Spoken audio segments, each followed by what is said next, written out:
Hi, my name is Dayanara Torres, and I'm going to talk about systemic WA amyloidosis caused by inflammatory hepatocellular adenoma. First, we have the definition. Definition is a complication of a chronic inflammatory disease that is caused by the deposition of insoluble aggregates of clip N-terminal fragment of serum amyloid A protein in tissues and organs throughout the body. Amyloidosis is the term used to describe a group of diseases in which deposits of an abnormal protein called amyloid form in tissues and organs throughout the body. Proteins are important molecules involved in almost every structure and function within our cells. They are made up of chains of smaller units called amino acids, which fold themselves into three-dimensional structures.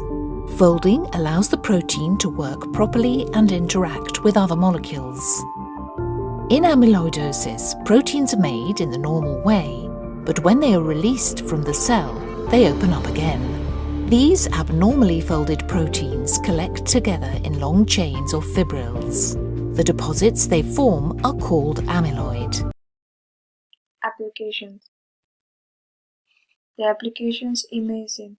Systemic amyloidosis usually use chemotherapy as a first line.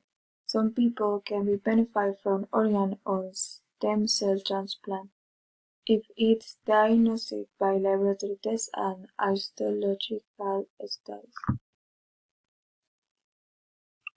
Amyloidosis is a rare disease. Very often it is an underdiagnosed disease. This is due to the fact that multiple organs can be affected and that the symptoms are sometimes very unspecific. Some of the patients with amyloidosis and only nerve involvement present with neuropathy, and many years they have neuropathy without having an adequate diagnosis. So that's why for me it's very important, first of all, to raise awareness that this disease exists, because once the disease is treated very early, we have excellent outcome and prognosis of these patients. Amyloidosis can affect multiple organs, the heart, the kidneys, the gastrointestinal tract, the nerves, and that's why we think it's very important that multiple specialists treat amyloidosis patients. That means in case the patient has a heart involvement, that cardiology will see that patient. The first time he or she comes to us, the patient can expect a comprehensive assessment. So that means that we evaluate the patient carefully for symptoms to find out which organ is affected. And the patient can also expect that we will work closely with appropriate specialists from cardiology, from nephrology, to provide a comprehensive care affecting or treating all his symptoms. It is really important to find a tailored treatment for the patient. For instance, one of the standard treatments for younger patients is a high-dose chemotherapy with autologous stem cell transplant. In case the patient has heart involvement, we really have to adjust the treatment, and often we are not able to give that treatment. So we, for instance, would treat those patients with a regular chemotherapy and not with a very aggressive form of chemotherapy, with a hope to induce a remission. That means a hematologic remission and later an organ response. There's a huge progress in the treatment of already existing amyloid.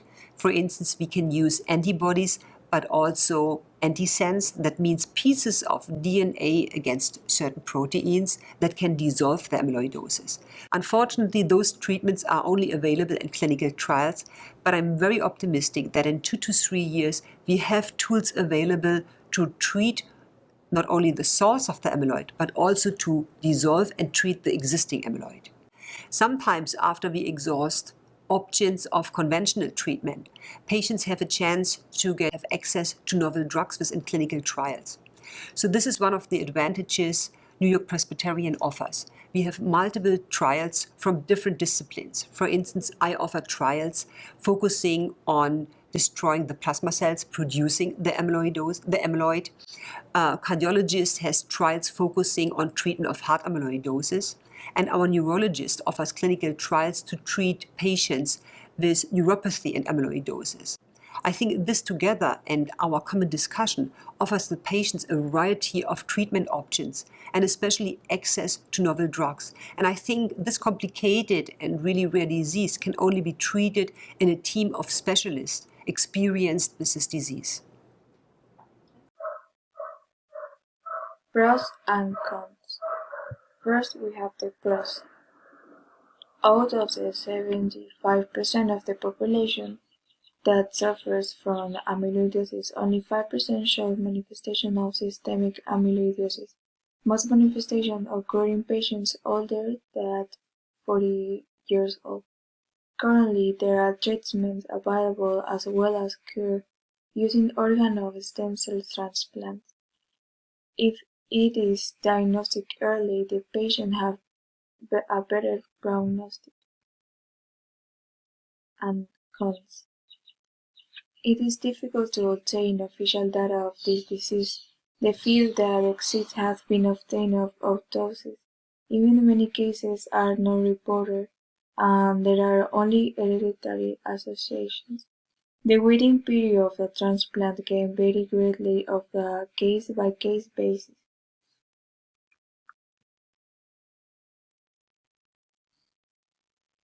Issues are placed in Ecuador. In Ecuador, we don't have investigations about systemic WA amyloidosis caused by inflammatory hepatocellular adenoma. However, there are cases of cutaneous amyloidosis, especially in coastal areas in Ecuador.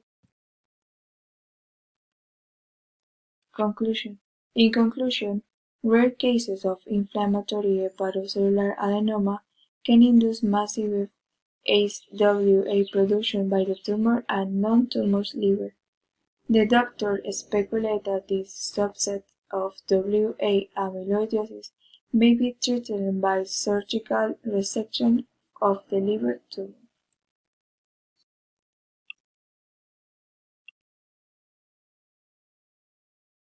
My keynote plenary lecture will be on the advances in the understanding of the molecular basis of systemic amyloidosis, and particularly the amyloidosis caused by the monoclonal light chain that is very pertinent to hematologists, of course.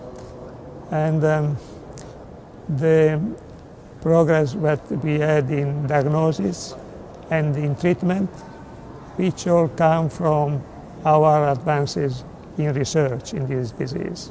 Yes, one key point will be the importance of early diagnosis, because that is the basis for effective treatment, as in most diseases, of course.